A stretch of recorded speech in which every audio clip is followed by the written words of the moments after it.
आम तौर पर जब हम संघर्ष शब्द सुनते हैं तो हमारे मन में सबसे पहले पुरुषों की छवि उभरती है, युद्ध के मैदान में लड़ते हुए, व्यापार में जोखिम उठाते हुए या किसी आविष्कार के लिए अथक प्रयास करते हुए। लेकिन क्या स्त्री का जीवन इन सब से अछूता रहा है? क्या स्त्री का जीवन संघर्षों से रहित है? शायद नहीं, बल्कि स्त्री का संघर्ष तो जन्म से ही शुरू हो जाता है, जब उसे किसी और के घर को संभालने के लिए, परिवार की देखभाल के लिए तैयार किया जाने लगता है। ये एक ऐसी तैयारी है जो उसे अपनी पहचान, अपने सपनों से थोड़ा दूर ले जाती है, एक ऐसी भूमिका की ओर जहां वो अपनी खुशी से बढ़कर दूसरों की खुशी को प्राथमिकता देना सीखती है। प्रकृति ने स्वयं स्त्री को सौंदर्य का वरदान दिया है, एक ऐसा वरदान जो दोधारी तलवार साबित होता है। यदि कोई स्त्री समाज द्वारा निर्धारित सौंदर्य के मापदंडों पर खरी नहीं उतरती, तो उसे अपनी निर्दोषता, अपनी अच्छाई साबित करने के लिए संघर्ष करना पड़ता है। उसकी हर कमी को उजागर किया जाता है, और यदि वो अत्यधिक सुंदर है, तब उसे समाज की लोलुप, अवांछित नजरों से और उन अवसरों से बचने के लिए संघर्ष करना पड़ता है जो उसके सौंदर्य का अनुचित लाभ उठाना चाहते हैं। यदि वो कामकाजी है, तो उसे अपने चरित्र को बेदाग रखने का, अपनी पेशेवरता को साबित करने का संघर्ष करना पड़ता है। और यदि वो एक गृहिणी है, तो अनगिनत, कभी न खत्म होने वाले रसोई के कार्यों और घर की जिम्मेदारियों के बीच अपने लिए, अपने अस्तित्व के लिए थोड़ा समय निकालने का संघर्ष, सृष्टि को चलायमान रखने के लिए, जीवन को आगे बढ़ाने के लिए जननी बनने का संघर्ष, परिवार और समाज में समानता और सम्मान प्राप्त करने का संघर्ष, और सबसे महत्वपूर्ण, अपने इन सभी संघर्षों को संघर्ष के रूप में स्वीकार करवाने का संघर्ष, क्योंकि अक्सर उसके बलिदानों को सामान्य मान लिया जाता है। प्रकृति, जो स्वयं अपने कई रूपों में स्त्री का प्रतीक है, उसने भी मासिक शारीरिक कष्ट देकर स्त्री के जीवन में एक और परत जोड़ी है। ये वो पीड़ा है जो उसे सृजन की शक्ति का अनुभव कराती है, लेकिन साथ ही उसे प्रकृति के चक्र से जोड़ते हुए एक सतत शारीरिक संघर्ष से भी गुजारती है। और इन सब के बावजूद ये स्त्री की अद्भुत मानसिक दृढ़ता ही है, उसकी सहनशीलता और उसकी अदम्य भावना ही है कि वो अक्सर स्वयं को पुरुषों से पीछे रखती है। वो ऐसा इसलिए करती है क्योंकि वह जानती है कि जिम्मेदारियों के बोझ तले झुके पुरुषों के कंधों को सहारा देने में वही सक्षम है। जब जगत का भार उठाने वाले त्रिशूलधारी शिव को कोलाहल विष पीना पड़ा, तब सर्वसमर्थ जगदम्बा आदि शक्ति ने ही उन्हें संभाला था।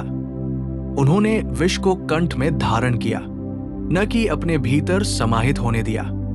ये स्त्री की वो शक्ति है जो विनाश को भी रूपांतरित कर सकती है। लेकिन विडंबना देखिए, इस असीम शक्ति के बावजूद पुरुषों ने अपने अहंकार की पुष्टि के लिए, अपनी श्रेष्ठता साबित करने के लिए अपनी सहभागिनी, अपनी जीवन संगिनी स्त्री को कमतर आंकना शुरू कर दिया। और समय के साथ ये एक ऐसा कटु सत्य बन गया कि स्त्रियों ने भी धीरे धीरे अनजाने में इसे अपने अवचेतन में स्वीकार कर लिया। उन्हें अपनी अद्भुत शक्तियों का, अपनी जन्मजात क्षमताओं का भान तक नहीं रहा। अपनी शक्ति को पुनः प्राप्त करने के लिए वे जामवंत की तरह पुरुषों का सहारा ढूंढने लगी। जरा सोचिए, गर्भ से जन्म लेने से लेकर पोषित और संस्कारित होने तक भावनात्मक संबल के लिए जीवन की यात्रा में पुरुष हमेशा स्त्री पर ही निर्भर रहा है। फिर भी उसे अक्सर स्त्री से निम्नतर माना गया। ये कोई साधारण दावा नहीं है। स्वयं दुर्गा सप्तशती में आदिशक्ति भवानी कहती है, संसार की समस्त स्त्रियां मेरा ही स्वरूप है।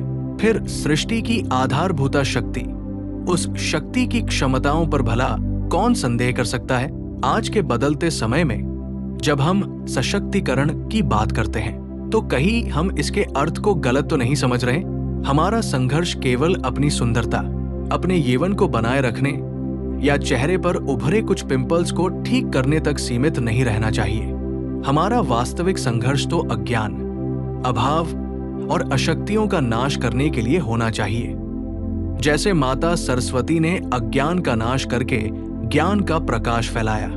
माता लक्ष्मी ने अभावों को दूर करके समृद्धि लाई और माता दुर्गा ने अशक्तियों पर विजय प्राप्त करके हमें रक्षा प्रदान की।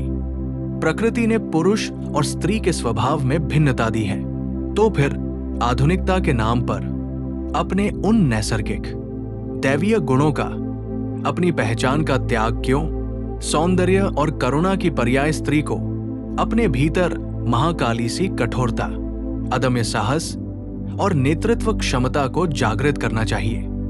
वही काली जो रण में शत्रुओं का रक्तपान करने से नहीं हिचकती और स्वयं अन्नपूर्णा होते हुए भी अपनी ममता और निश्चल प्रेम से वशीभूत होकर रामकृष्ण के जूठे भोजन को भी ग्रहण करने से नहीं हिचकी। स्त्री का संघर्ष कभी समाप्त नहीं होता, ये निरंतर चलता रहता है, हर पीढ़ी दर पीढ़ी, हर रूप में। ये केवल व्यक्तिगत नहीं बल्कि सामूहिक है। ये अपनी पहचान की खोज है, अपनी शक्ति को पहचानने की यात्रा है और सबसे बढ़कर उस सृष्टि को बनाए रखने की जिम्मेदारी है जिसे उसने जन्म दिया है।